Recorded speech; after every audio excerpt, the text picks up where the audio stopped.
All right, here we go. I love doing these videos every offseason. It's time to talk about these coaches on the hot seat. Which one of them, or which ones of them, though, are actually going to get fired at the end of this year? Which ones aren't going to get fired? Which ones probably should be fired at the end of this coming year, but maybe they get that whole one more year thing, you know? I have an amazing list of losers to talk about today. Let's get right to it. Let's go.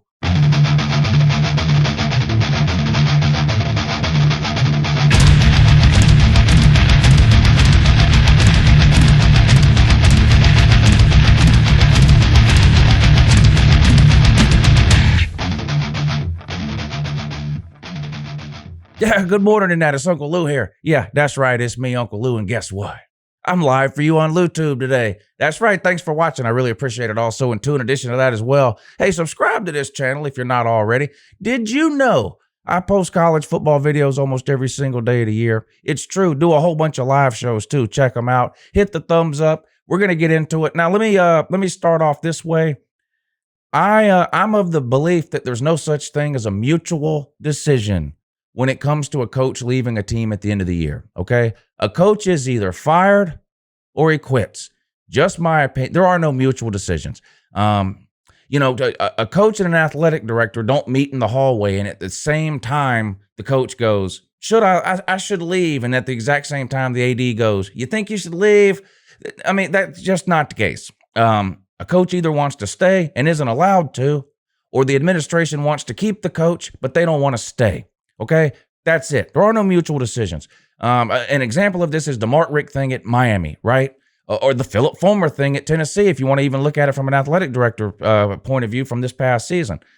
It was a mutual decision with Mark. It was not a mutual decision with Mark Richt. Mark Richt hired his kids to run the offense down there. Turns out they didn't know what the hell they were doing. And then he didn't want to fire his kids. So the school said, listen, either your kids go or you go. So he goed. He left. That wasn't a mutual decision. Philip Fulmer leaving Tennessee, not a mutual decision. Philip Fulmer was the one that brought Jeremy Pruitt in. Philip Fulmer had to suffer the consequences when Jeremy Pruitt got pushed out the door. So, I mean, that was not a mutual decision. Sometimes they will release a statement saying it's a mutual decision to protect someone's feelings or out of courtesy or something like that. And, you know, Phil Fulmer won a title for Tennessee last century. So I guess he's owed a little bit of credit for that. And so there was a mutual decision. No. So when I go through these coaches here, the reason they leave is almost irrelevant. These coaches, some of these coaches I'm fixed to tell you about name right now, they will not be coaching at the same school next year. They won't. If you want to pretend it was a mutual decision or whatever you want to do at the end of the year, that's up to you. I'm going to run through a whole, how many do I have here? I think I've got 10 or so coaches written down here that I think are on the hot seat. Some of these coaches are going to be gone at the end of this year. Some aren't. And I'm going to tell you which ones I think are and which ones I think aren't. Let's start in the SEC. Now, there's been a lot of turnover head coaching wise in the SEC the last couple of years. So I wouldn't expect a lot of turnover in the next year or two, right? If you look at the last couple of years, just 2 seasons, you want to go back just 2 seasons, Mississippi State, Ole Miss, and Arkansas and Auburn out of the West have all replaced their coaches either this year or last year. You come over to the East, of course, you've got Tennessee, South Carolina, Vandy, Mizzou, who am I leaving out, have all changed coaches in the last couple of years. So not likely to see a lot of turnover within the SEC. However, there are a couple that should be on this list.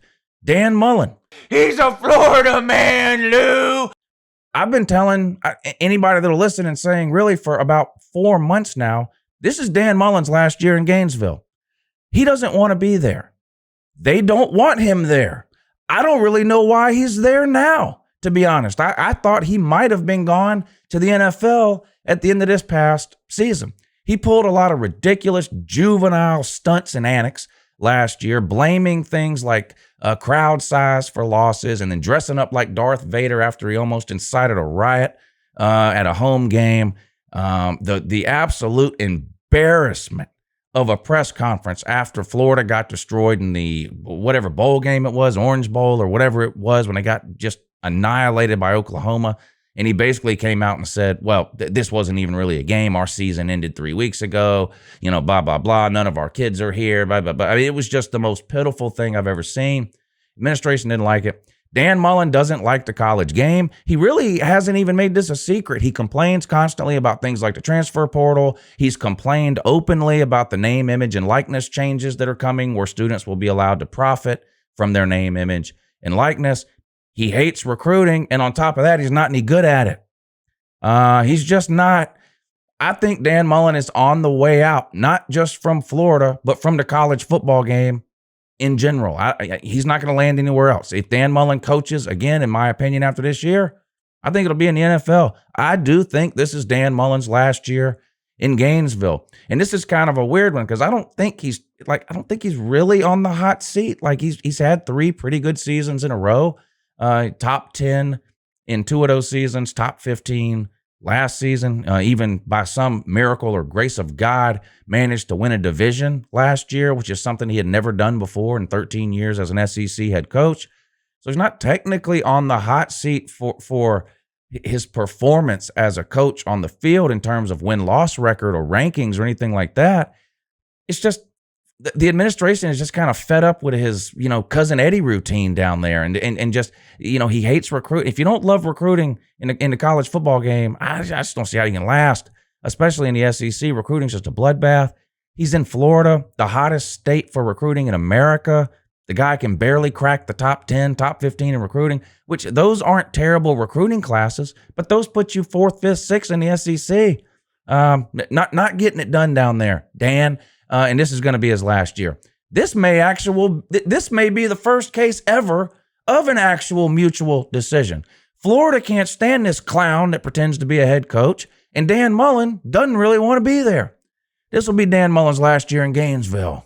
Now, there's one other name out of the SEC that we have to at least mention, and of course, that's Josh Hypel, head coach at Tennessee.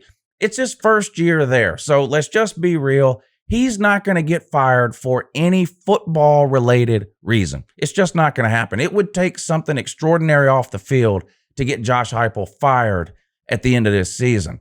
Now, maybe he comes to his senses and takes a better job at the end of this season and gets the hell out of Knoxville while he can, but he won't get fired. The reason I have him on this list is because anytime you do a list like this, you have to put whoever the Tennessee head coach is on that list. I mean, they rotate coaches every 3 or 4 years, no matter what. This has been going on for 15 years now. It just has. I mean, what are they on their 6th coach since 2008? I mean, this is just getting ridiculous now. Tennessee treats head football coaches the same way they treat recruits. They only expect them to be there for 3 or 4 years. All right, let's move on to a Big Ten coach that I think is legitimately on the hot seat this season, and for good reason, Purdue head coach Jeff Brohm. Now, this is an interesting one to me. And a prime example that some other coaches around college football need to look at. This is a good example of what can happen when you don't strike when the iron is hot. A couple of years ago, Jeff Brohm was a hot name when coaching searches came up. I remember Tennessee mentioning Jeff Brohm's name and several other schools as well. Jeff Brohm had a pretty good season at Purdue. They beat Ohio State. He was a hot name. That was in 2018. Since they beat Ohio State in 2018, I had to write this down because I almost didn't even believe it. We all remember that game where they just beat the bejesus out of Ohio State, drug them up and down the field for 4 quarters, 1,000 yards. Rondale Moore still scoring touchdowns there. That was in the middle of the 2018 season. Since that game, Purdue is 8-16, and now nobody wants Jeff Brohm. This is a great example. Purdue is not a great coaching job. It's not. It's in a great conference. And Purdue is one of those teams that puts together a good season every once in a while. Purdue's had some 10-win seasons. They've had some good players come through there. They're never, ever, ever, ever, ever, ever, ever going to consistently be a top 10 or top 15 team. It's just never going to happen for recruiting reasons. It's just not going to happen. And if you're a head coach and you're at a place like Purdue, and people start come knocking on your door, offering your jobs, you better make a decision. Either you're happy staying at Purdue for the next 100 years, or you got to take the better job and get out. You have to strike while the iron is hot as a college football coach if you're in one of these mid-tier or low-tier programs, because the success is not going to last, no matter how good of a coach you are. It's just not going to last. The recruiting won't sustain it. It just won't. He chose to stay at Purdue. Now, nobody wants the guy. So are you paying attention, Luke Fickell? Are you paying attention, Matt Campbell? Those are the head coaches of Cincinnati and Iowa State. Why those two guys are still there is beyond me. Again, unless they have some kind of permanent attachment to Cincinnati and Iowa State respectfully. I don't get it. These two guys could have almost their pick of job openings. There would be a few schools, let's say Nick Saban retired. They, of course, could be super picky with who they go get. But generally speaking, both of those guys, Luke Fickell at Cincinnati and Matt Campbell at Iowa State, could almost have their pick of job openings every offseason for the last 2 offseasons, yet they're still at Cincinnati and Iowa State. You better wake up. And back to Jeff Brohm, deserves to be on the hot seat. Will he get fired at the end of this season? Yes, this will be Jeff Brohm's last season. I'm going to go ahead and predict he does get fired. Next person on this list, Justin Fuente. This doesn't make me happy either, because this is a case of Uncle Lou was wrong here. If you go back to when Kirby Smart was hired at Georgia, it was 99% certain that's what was going to happen. But up until it was made official, there were some other names floated out there. Most of the names I wasn't interested in at all. I don't even want to entertain that idea. No, that's a terrible idea. Justin Fuente was a guy that I said, maybe this isn't a terrible idea. He was a head coach at Memphis at the time. They were putting up 60 points a game. Georgia, just like they do now, was needing offense back then. I said, maybe this isn't the worst idea ever. Or maybe we can get him as an offense. Kirby, if we get Kirby, we can get Hypel as an offensive coordinator. Anyway, it has not worked. Not Hypel, I'm sorry. Fuente. It hasn't worked as a head coach for Fuente at Virginia Tech. They haven't been good since he got there. And the recruiting, again, I can't emphasize enough this recruiting, especially in today's college football. I know people get tired of seeing the same teams in the playoffs, same teams in the top 10, same teams in the New Year's Six. There's a reason it's the same teams that are there. It's recruiting. Just check the recruiting rankings and then check the teams that are consistently making playoffs or finishing in the top 10. It's not a coincidence. The recruiting has not been good at Virginia Tech under Fuente. 43rd for 2021, 76 in 2020. That was their national recruiting rankings. They signed the 76th ranked class in 2020, 43rd ranked class in 2021. 5-6 record, 6-7 record. The best he's done is 8-5. Whee! Epic fail and disappointment for Justin Fuente at Virginia Tech. It hasn't been good. I think he's on the hot seat. I do not think he will get fired at the end of this year. I just have a feeling Virginia Tech's going to win enough games this year in a watered-down ACC for him to get the one more year speech from the athletic director at the end of the season. Fans are split on him from the ones that I talked to, which I will admit is not a whole lot of Virginia Tech fans that I've talked to, but I do hear from a few. And I've heard arguments made both ways on keeping him or getting rid of him. I think he deserves to be on the hot seat. I do not think he'll get fired. That takes us to the next one. And this guy has been one of my favorite punching bags in the college football world going back for 3 or 4 years now. Jim Harbaugh, head coach, Michigan Wolverines. And yes, he's getting fired at the end of this season. You don't even need to wait to hear what I have to say about it. His record is not terrible. He's had some pretty good teams. He's even had some okay wins. Win over Notre Dame comes to mind, but he's had some decent wins. But of course, everyone knows what he hasn't done, and that's beat Ohio State. You just can't lose to your biggest rival every year and keep your job as a head coach almost anywhere in college football. Now, there are periods of time maybe where there's an exception to that. Clemson is an absolute elite program right now. I don't think anybody's firing. No South Carolina coach is getting fired just because they can't beat Clemson right now. So there maybe there are some exceptions to that rule at certain times. But generally speaking, if you've been at a place 5, 6, 7 years and you're winless against your biggest rival that you play every year, you don't have any division titles at all. You haven't won your conference. You haven't won major bowl games. It's just not going to work out well for you in the end. Now, a lot of people have pointed out that Jim Harbaugh received a contract extension at the end of last season. And while that is technically true, They did extend his contract out in terms of number of years. But if you look at what they did in that contract, they lowered the buyout.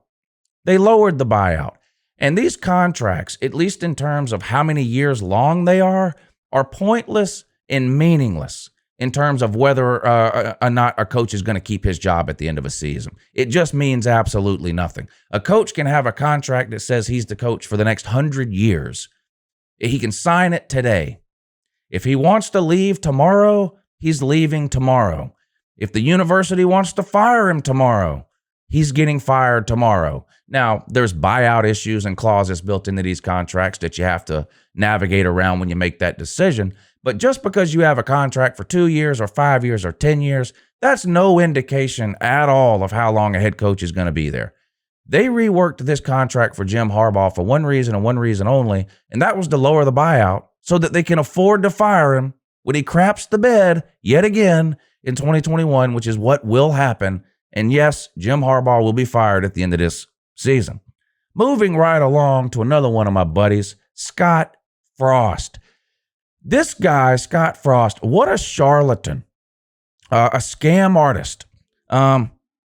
Nebraska got sold a bill of goods. What other expressions can I use? They were bamboozled. They were hoodwinked.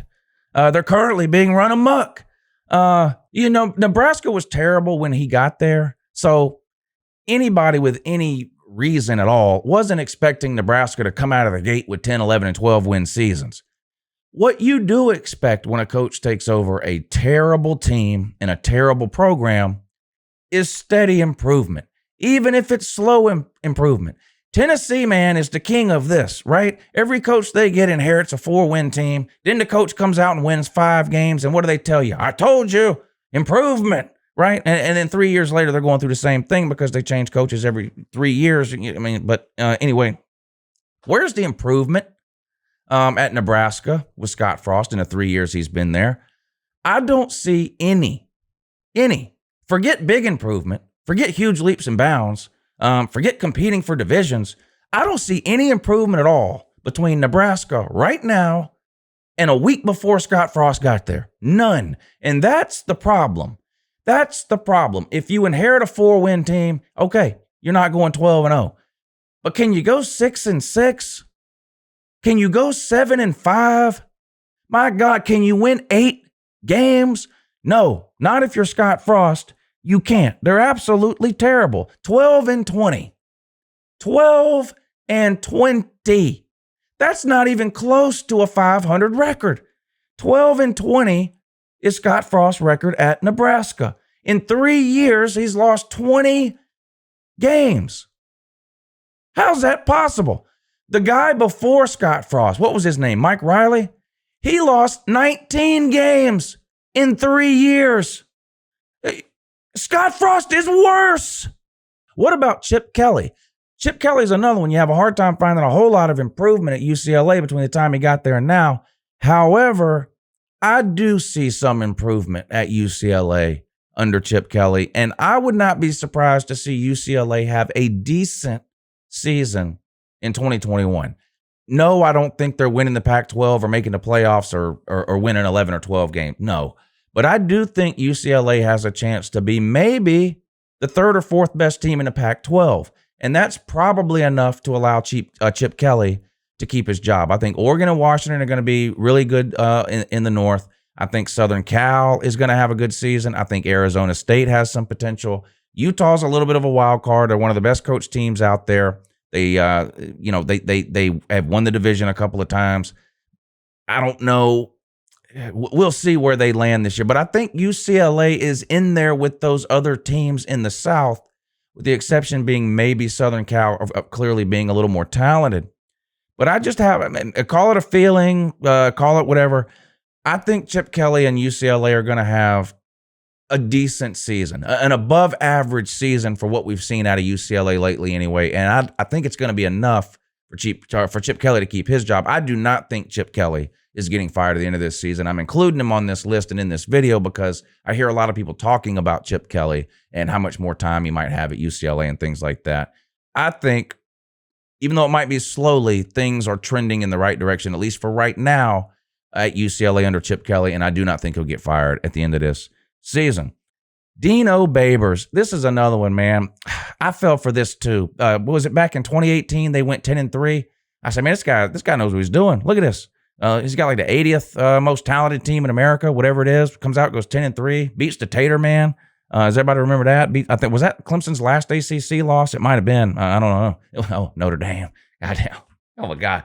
I forgot the Tater Man lost to Notre Dame. I'm a Georgia fan, so I don't have any idea what that's like. I have no clue. And I'm assuming it's heartbreaking and devastating, embarrassing and humiliating, like stick your own head in the toilet and flush it type of embarrassment. But again, I would have no way of knowing because I'm a Georgia fan, and all we do is beat Notre Dame every single time we play them.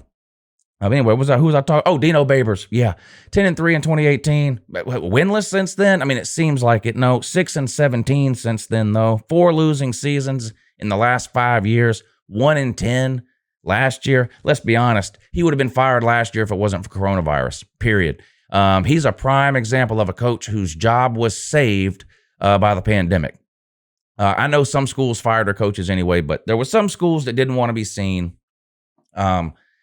firing their coach and paying search firms and hiring new coaches and all that during the pandemic when so many people were unemployed and hurting and businesses were closing and blah, blah, blah, blah, blah. His job was saved by the pandemic. What a terrible season for Syracuse. 1-10. That's humiliating, son. In the ACC, too. I mean, Jesus Christ. You can sleepwalk through the ACC and go 4-8. I mean, 1-10, that's epically bad, son. Yeah, this is Dino Babers last year in Syracuse. I have a feeling he'll be on the way out. Even if he goes 5-7 or 6-6 or something, they're going to fire him this year just for going 1-10 last year. I think he's done. Plus, he's up in age anyway. It's time for Syracuse to look to a younger, maybe more energetic type of a head coach and try to get things turned around there. Dino Babers, salute, sir. This is your last year up there at the Fruit. Clay Helton, a guy that should have been fired 2 years ago, and they should have hired Urban Meyer, and I do think Southern Cal is going to regret that for a long, long time. However, Clay Helton, not on the hot seat right now. They had a good season. Some people still want him on there. That's why he's on this list. The Southern Cal fans still don't like him, think they should have got Urban Meyer. And although I agree with you there, they should have done whatever they had to do to get Urban Meyer, and Urban Meyer would have taken that job too. If they'd have fired Clay Helton and gave Urban Meyer what he wanted, Urban Meyer would have taken that job. Hell, he moved out there. He took a job at Fox Sports, which is headquartered out there. He started covering the Pac-12 so we could learn about the teams. And Southern Cal made a terrible decision, decided to keep Clay Helton. It was awful. And now, of course, Urban Meyer's gone off to the NFL so that he could sign his pet rock, Tim Tebow, as a tight end. But don't even get me started on that, although I will make a video on it if you want me to. I do have a thing or three to say about that. But anyway, Clay Helton not getting fired at the end of this season.